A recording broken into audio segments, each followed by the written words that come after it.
வணக்கம் மக்களே. சித்தர் சிவவாக்கியர் பாடல்கள். பாடல் 31.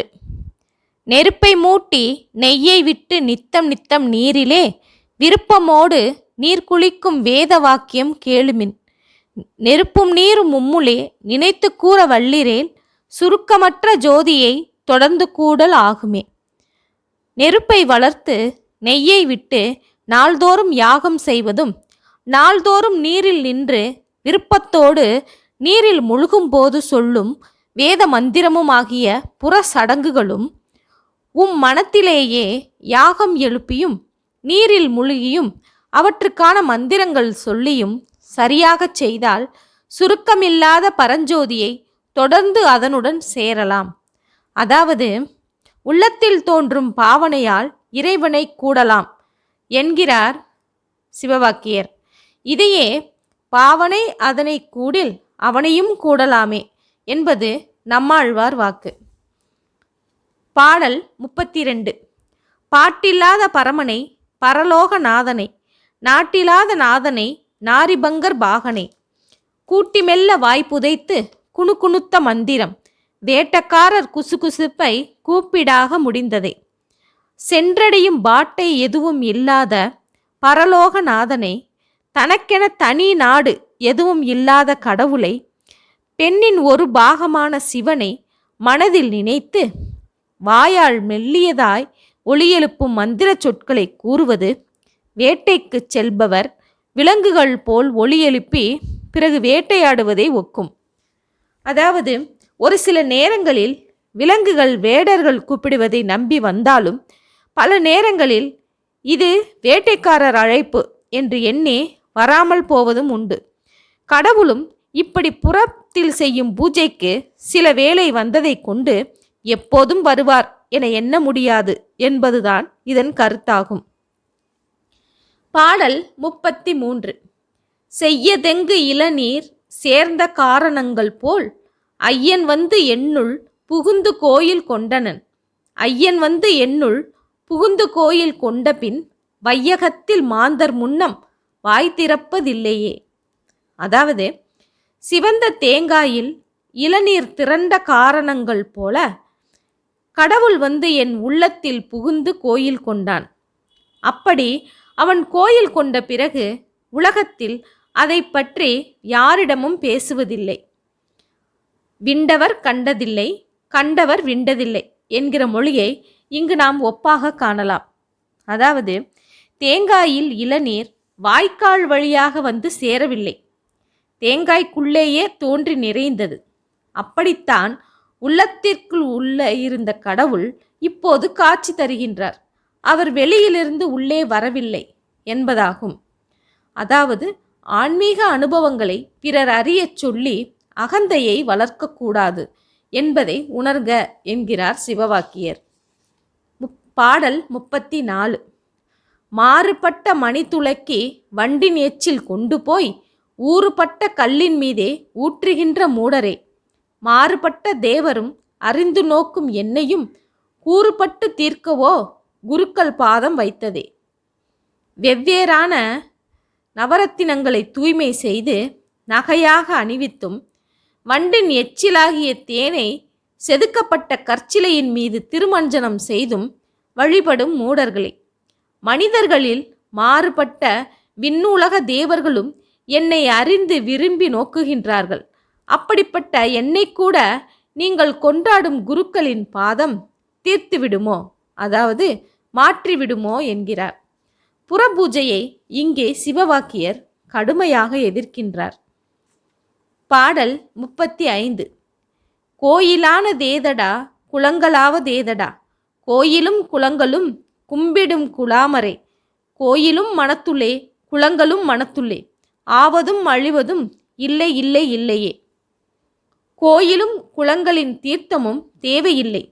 இவை இரண்டையும் கும்பிடும் கூட்டத்தினரே, அவை நம் மனதிற்குள்ளேயே உள்ளன.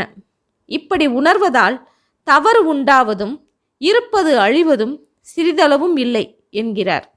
இதன் விளக்கம் உள்ளத்தின் உள்ளே உள்ள பல தீர்த்தங்கள் என்று கூறுவது, அதாவது திருமூலர் கூறுவது இங்கே நினைவு கூறத்தக்கதாகும்.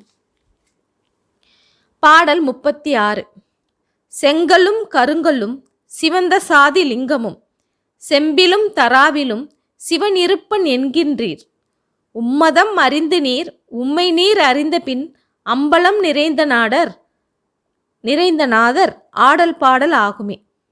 செங்கல் உருவிலும் கருங்கல் உருவிலும் சாதி லிங்கத்திலும் செம்பு தரா முதலிய உலோகங்களிலும் செய்த வடிவங்களை சிவனது இருப்பிடம் என்று கூறுகின்றீர்கள். உங்களுடைய மத கொள்கையின்படி அறிந்ததை இப்படி கொண்டாடுகின்றீர்கள். ஆனால் உங்களை நீங்கள் அறிந்து கொண்டு அகபூஜை வழி நடந்தால் உள்ளமே நடராசர் ஆடும் அம்பலமும் அங்கு பிறர் பாடும் துதிகளும் ஆகும். உள்ளமே பெருங்கோயில், அதில் உறையும் உயிரே நாதன் என்கிறார் சிவவாக்கியர். பாடல் 37. பூஜை பூஜை என்று நீர் பூசை செய்யும் பேதைகால் பூசையுள்ள தன்னிலே பூசை கொண்டது எவ்விடம்? ஆதி பூசை கொண்டதோ அனாதி பூசை கொண்டதோ ஏது பூசை கொண்டதோ இன்னதென்று இயம்புமே. புறத்தில் பூஜை பூஜை என்று வழிபாடு செய்யும் பேதையரே, பூஜை என்னும் வழிபாடு உள்ளத்திலேயே உள்ளது, வெளியில் இருப்பதன்று. இப்பூசைகள் ஆதியில் வந்தனவா அனாதியாக வந்தனவா, எது பூஜை என்று விளக்கி கூறுவாராக என்கிறார் சிவவாக்கியர். பாடல் 38. இருக்கு 4 வேதமும் எழுத்தையார ஓதிலும் பெருக்க நீர் பூசினும் பிதற்றிலும் பிரானிரான் உருக்கி நெஞ்சை உள்கலந்து உண்மை கூற வல்லிரேல் சுருக்கமற்ற ஜோதியை தொடர்ந்து கூடல் ஆகுமே. இருக்கு முதலான, அதாவது ரிக் யஜுர் சாமம் அதர்வனம் என்கிற 4 வேதங்களையும் அவற்றின் எல்லா எழுத்துக்களையும் ஓதினாலும் நிறையவே பெரிதாக திருநீர் பூசினாலும் கண்டதையும் தெய்வீகமாக உளறினாலும் அங்கே எல்லாம் கடவுள் வந்து காட்சி தரமாட்டான்.